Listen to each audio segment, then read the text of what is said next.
this is one of the streets, and this is what I'm faced with. And you can imagine just waking up every day having to, I have to like, you know, take my ginseng and, just really pray every day. Do you see anybody out here making any moves?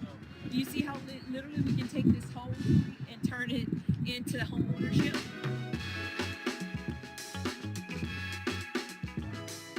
Welcome to the Property Power Play.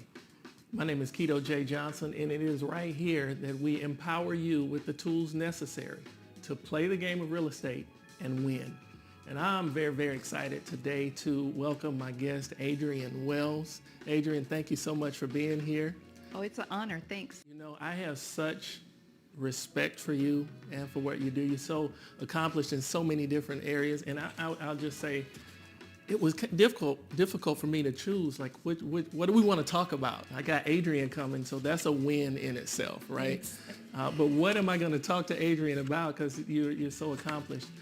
So I've chosen to talk about community and social impact investing, and I've chosen to talk about that because you're so passionate about a project that you're working on, and we'll get to that in a moment. But let's start from your perspective. Who is Adrian Wells? Well, I'm Adrian Wells, and I've been in real estate for about 36 years now. I started when I was in college, and actually it was a way that my aunt, who encouraged me to get in real estate, to pay my way through college. I've also been a news reporter. And I have a passion for real estate. You know, some people can be a brain surgeon, some people can be a teacher. You know, my lane is real estate, and I absolutely love it. So I live here in Atlanta. I also have moved over the past 2.5 years, not quite 3 years yet, and I'm from Gary, Indiana, and that's the home of Michael Jackson. You know, everybody knows Gary. And when my husband died just shy of 3 years ago, I was broken. But my broken may be different from someone else's. My broken is that it hurts really bad, but I have no choice. I have to get back up, right? And so what I did is I just started saying, wow, where can I get some healing, and where can I channel this sadness to make someone else happy, to change, someone else's lives, therefore changing the narrative in their lives. So I decided I would go back home, and I committed. I said, okay, I literally lost everything through COVID. I mean, most of us have, but I lost everything. My husband, I lost every property I had. A lot of our investors that we just start losing. But what I did is that I decided what I did have.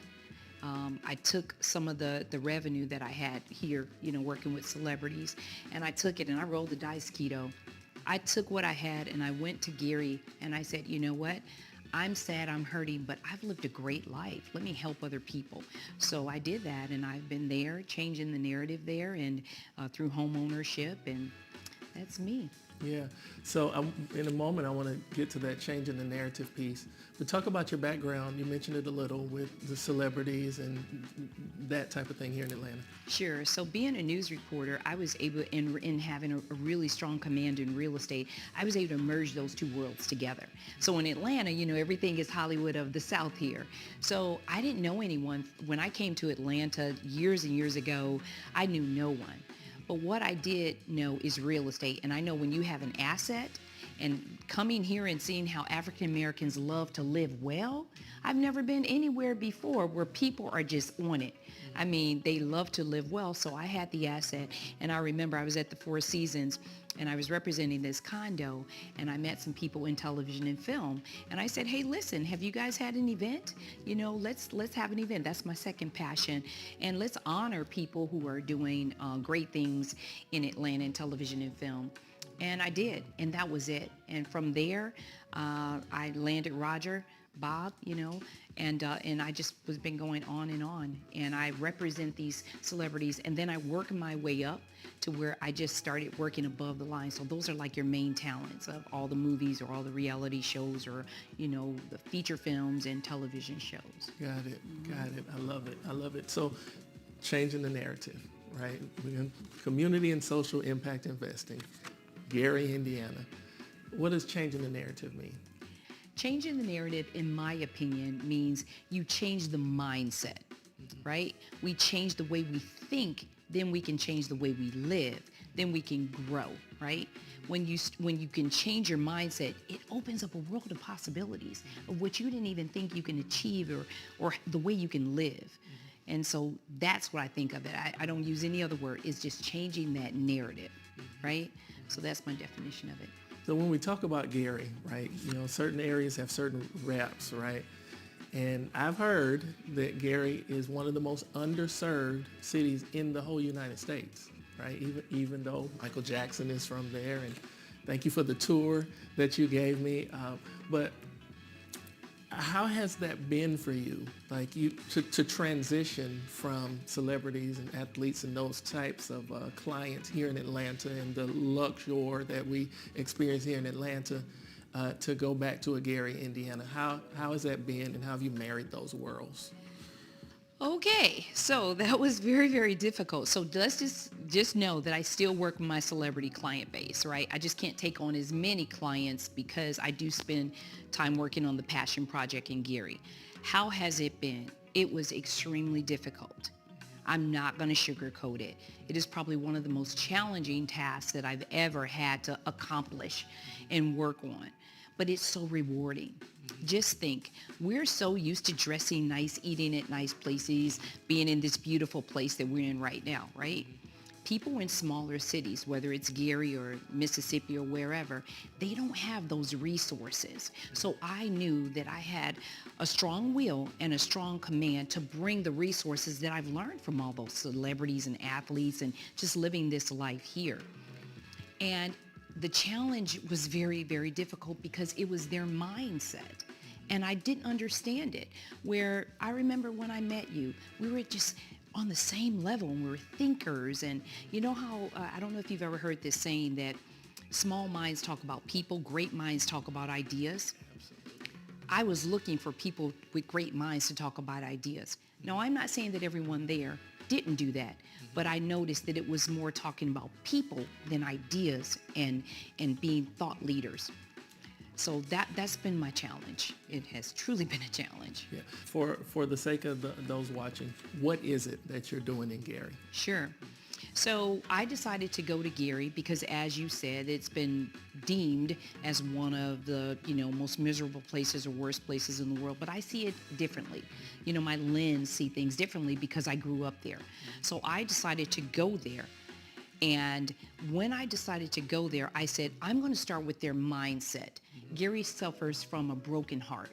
So it's like a relationship. You love it, you believe it, you pour into it, right? And then someone leaves and they get disappointed for whatever reason, right? And that's what they suffered for. So when I got there, I knew that A, I had to mend the heart. How was I going to mend that? You gain trust by, right? You win somebody over by trust.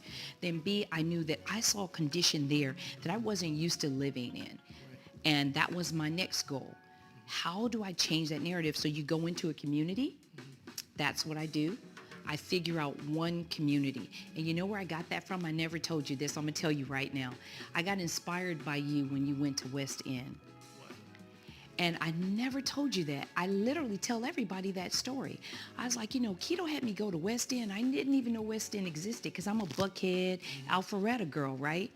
And when you went there and I saw your friends and you had me stand in that room and tell the friends about how we're going to start doing short-term rentals there, in my mind, I'm like, now I can do anything.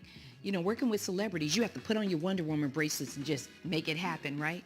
But I wasn't sure how I could do it. But when I saw you do it and I saw you bring your friends there and I saw that neighborhood change, just that street alone, I said, I'm going to take that same concept that I learned from Kito and I'm going to take it back home. I never told you that. I'm telling you that now. That's how I got so inspired to do that.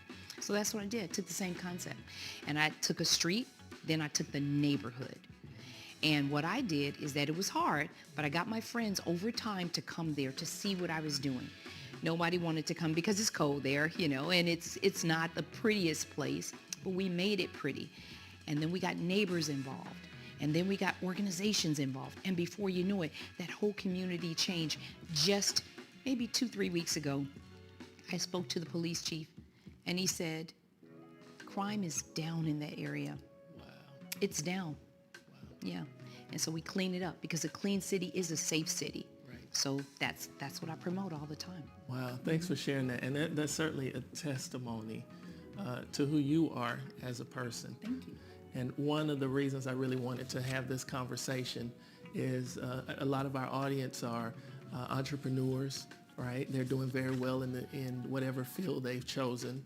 And on a regular basis, people say to me, I want to go back to my city and do this, or how can I do this, or how can I get involved with real estate and make a difference in my area, right? And so it's easy for us to talk about, doing business in Atlanta, right? But what would you say to someone who has been blessed now with resources and they say to themselves, how can I go back and make a difference? Or how can I reach back and help someone perhaps from my own hometown, just like you did? What would you say to those individuals? I would say to those individuals first you have to go back and assess what is their challenge and how can you turn it into a change. Not what you think, but what is their challenge. The second thing is that, remember, when we come from these big cities, we have big ideas. We have a lot of experiences, right? A lot of resources. But when you go there, you have to meet people where they are and take them where you want them to go. Right? And when you meet them where they are, I would say the first thing is that you get involved and you engage. So what I do is that I immediately joined the Chamber of Commerce. I joined it. I got to meet all the business people because I know I need them on my side as a support system. The second thing is that I found the local organization that serves that community that I was in. So remember, I focus on one community at a time, and I'm actually in my second one right now. And when I focus on that, I get the organization and I say, well, what are you doing and what are your needs? What are your challenges, right? Not mine, not what I see from afar, but what they see within.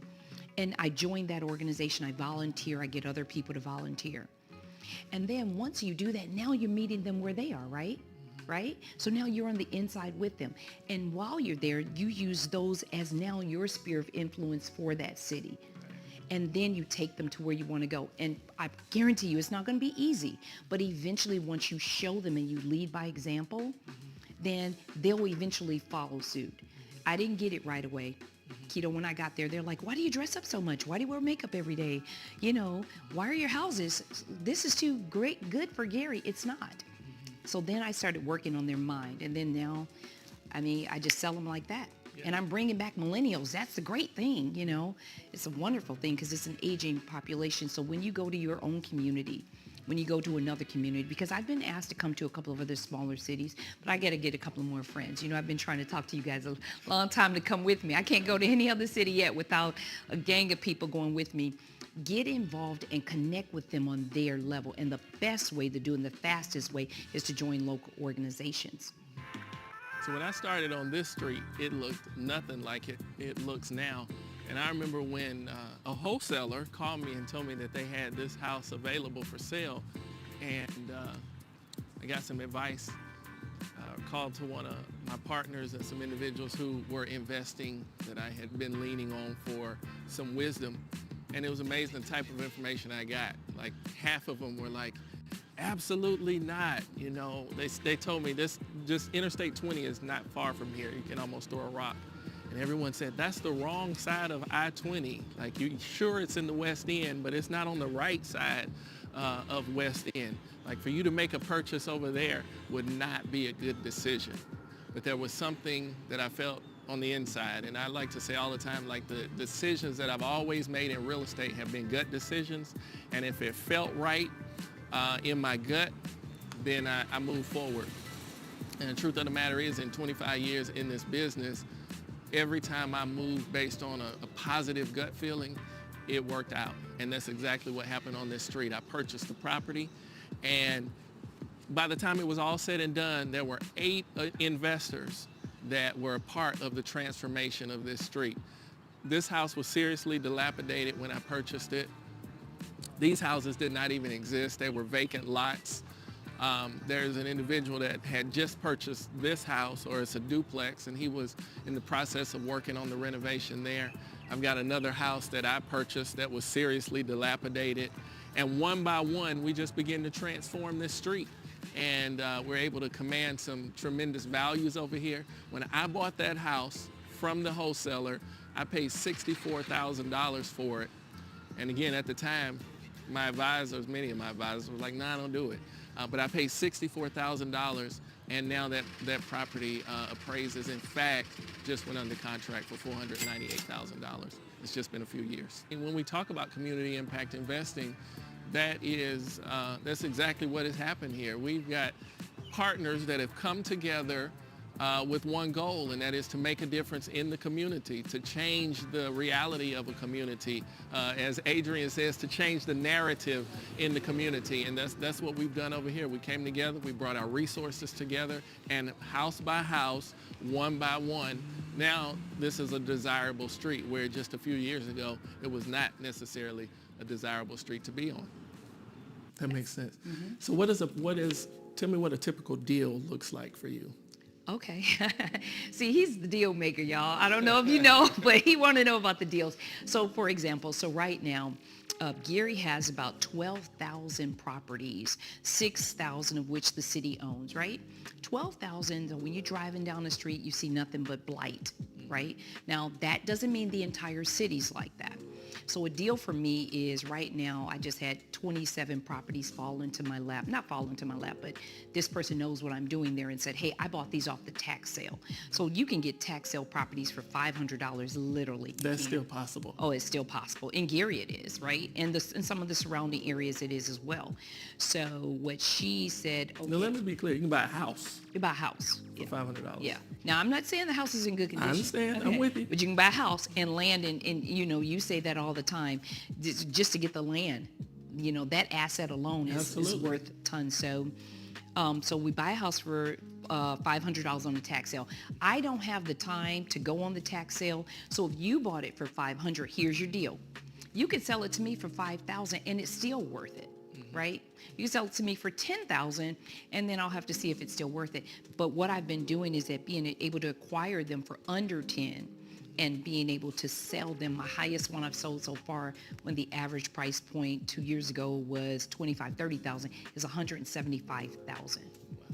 So that's the deals that you make. And see, a lot of people don't want to do that because they don't want to withstand the challenges to be able to get the property from start to across the finish line. I can, because if you have 27 properties, just think about it. Even if you sold them for all $100,000, that's $2.7 million. Absolutely. In a small city, and you don't have to go anywhere, and you barely have any competition. Absolutely. Look, I've been in your homes, right, here in Atlanta, and now also in Gary. And thanks for coming. It was a really pleasure. honored that you came. It was an absolute pleasure. I've been to parties, events that you've hosted. Adrian, everything you do is 10-star. Well, thank you. I appreciate it. And to walk in your homes in Gary and see, tell me how you brought the Atlanta feel to a Gary property. Oh, I did just that. So, and thank you for saying that. I think my new norm is excellence every day, right? So that's my new norm, right? And I brought that style because no one else was bringing that. People were used to, and this is just me in my personal opinion, we tend to go into areas where people are at a lower tier, right? And they just give them just lower tier. Yeah. Well, for me, I believe that as people, as African Americans, we deserve the best. Look at how we live here, right? And if you see it and you know it's possible, I take the same style and I just scale it down just a little bit to fit a price point that makes sense, right? And I give it to them, and that's it. Now, I got a lot of resistance. This is too good for Gary. Why do you have furniture? I took all this furniture, all of the decor, and because I only do turnkey properties, because they don't have anything. So if I can sell you a house and you have a stove, refrigerator, washer, dryer, and furniture, that's putting you a little further ahead, right? Because what typically happens when we sell houses. Yeah.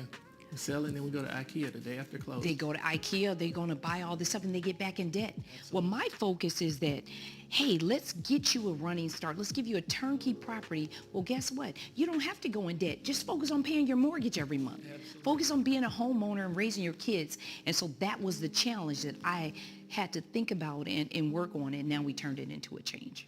So when I came into the property and I'm looking at the decor and I'm thinking, this is amazing staging. But it's not staging. No, it's turnkey. It's turnkey. So everything that I saw, or that the prospective buyer sees when they walk in, when they close on that property, they can have it. Now, not everybody wants it, but they can have it. We put it into the purchase price, and a lot of people have purchased it. Some people, it's like, no, I'll bring my own things or whatever. But when they come in, they see something different. Yes. Now you're taking them to that next level, right? You're meeting them where they are because you're in their neighborhood. But when they come in, every response is, I can't believe this is Gary. I can't believe this is XYZ. Well, believe it, because this is where we're going. Yeah. So what do you need? Oh, okay. I need you and everybody else to come in and not just stop at Gary. Let's go into these cities, because I think as a community, we can literally be a community, right? And we can encourage and we can expand and we can grow, communities. So what I need is for people to be okay with change. Be okay with being uncomfortable, because I think that when you're uncomfortable, it literally propels you to get out of a situation, to dive into a situation, or to just walk away from a situation, right? And so in my case, I need people to dive in and let's go. So with Gary, I definitely encourage everybody to come and be an investor. You know why? Because we're literally 30 minutes from Chicago. The third largest city, Chicago, you can see Lake Michigan, you'll have views like this and things like that. So that's what I need. But I will tell you, just recently, I've been there for, south of 2 years, right? And I finally got my friends to come. So I've got 2 friends. One's there now. And so what we're doing is that we're sharing, job sharing, so to speak, where they're coming and helping me project manage, and I can come here and work. They can come back and work. So it's been amazing, because I was desperately needing help, and be able to come be around masterminds and mastermind synergy and thought leaders that I'm so used to, right? And being comfortable, with my tribe. So yeah. I need people to come. And I think in any other city that I go to, if I take on if I accept, the opportunity, I would want to, that would be my one thing, is to bring people there with me this time. Right. Mm-hmm. And so it took 2 years for you to get people to come with you? Yeah, it took 2 years just to get people to come in, 2 years for me to turn it around. I'm not a 10-year, I'm not going to say it's 10 years. We can do this in 2 to 3 years if we focus and concentrate. But it did take 2 years just to even come there. And what would you say the biggest challenge is for the investor who's in the big city Atlanta mindset, right? We have resources that we could send somewhere else or do something somewhere else. What has been the biggest challenge with that educational component? I think the biggest challenge is what they see on social media about Gary. I think the biggest challenge is, why would I want to, how am I going to get my money out if there's no activity or nothing that's great or grand there. But when you saw it, did you even know that we had houses on the beach? No, and that's what I want to talk about next. Okay, go ahead. The fact that there is such a nice beach. Number one, there's such a nice beach in Gary. And number two, that I can hop on a train and be in Chicago, downtown Chicago that quick. I had no idea. Yep. Can you talk about that a little bit? Oh, yeah. So that's one of the highlights about Gary. So we get a lot of people from Chicago that's now starting to really come over, right? And they know that they can commute. They will have a high-speed train that used to take an hour on the train with all the stops. Now it takes literally 30 minutes. And that's from the beach area where I took you to go right there. So you can work, and a lot of people are working from home. So sometimes maybe they have to go in the office a couple of days a week. You can do that. The other thing is that literally in Chicago, that whole lakefront is commercial, right? Or beaches, commercial properties and things. In Gary, it's actually residential. You have a lot of properties on that lakefront area. And it's absolutely wonderful. So that's what attracts people. And as you notice, when you went there, that whole area is just great. It's homeowners, it's developers, and things like that. Now, where I took you, I'm in Gary, I'm in Miller, and it's just a little south of the beach. So that area was so underdeveloped, but I knew, I'm very strategic. I knew that would be my easiest entry point, because I can convince people to come and live by the beach. 7 minutes, you walk or drive down to the beach. So yeah, I'm glad you liked it. You got to get a property there. I'm ready. And I want to bring a group of people with me, because the model is amazing. And again, I can't say enough. Anything that you do, I want to be a part of, and I want to encourage others to be a part of, because you're solid. Thank you so much. So this is a model that literally can be repeated from city to city, right? Or town to town. So I don't know if you know Drew, Mississippi. That's the town where Emmett Till was lynched, right? So I was on a Zoom with this mayor, and it's only like 1,900 people there. And so my friend, and I believe you know her, she encouraged me to talk to them about what I was doing in Gary. And so they're like, oh, can you come here and do this? So yeah, it literally can be repeated over and over. One of the things that they have there is they have a legacy town, right? So there's some history behind that. So you take that history and you develop it, but you go right in and you start engaging with the community. You get engaged immediately, and then you start turning it around. And that's just it. But yes, I'm going to hold you to it. Okay, I know you are. I know you are. I appreciate the nuggets that you've given us in this conversation. Right? The goal here is for us to give some very practical tools, some steps that individuals can walk away with, that they can find themselves in the midst of and then implement in their own life, in their own situation. In closing, let me ask: is there one thing that you would say to the brand new or the aspiring investor? What would you say to that individual that is asking themselves, how can I get involved in real estate in general, or even on something on the level? Sure. I think for a new investor, a novice investor, I think that they really have to partner up with someone who has a great skill set and has the patience to work with them. Because if you go in this by yourself, you have to know that real estate, you can win and you can lose, right? And a lot of people don't like to lose.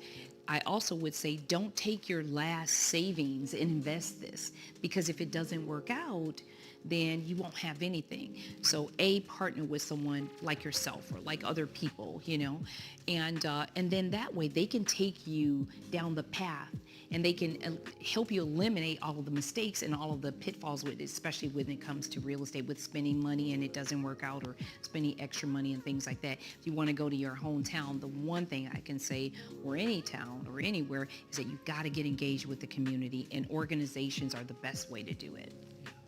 One of the things that I've learned, and I'll say this in my closing, one of the things that I've learned to find success and to achieve levels of success, you have to be passionate about what you're doing, right? It's one thing to choose a career or a job for the money that comes on the other side of it. But if you can choose something based on your passion, I believe that the finances will come. And I thank you so much for the passion that you have for what you're doing in Gary and just in real estate in general, and for bringing that passion right here to this conversation. Well, thanks for just being that fire that ignited me to be able to take that concept and use it in a smaller city like Gary. And you're right, you're not going to get a lot of money. You have to be passionate about it, because the money comes later. Absolutely. Thank you so much. It's my pleasure. Thank you. Thank you. So you have been watching the Property Power Play with your host, Kito J. Johnson. I'm delighted that you've been here. It is here where we empower you with the tools necessary to play the game of real estate and win. We'll see you in the next episode.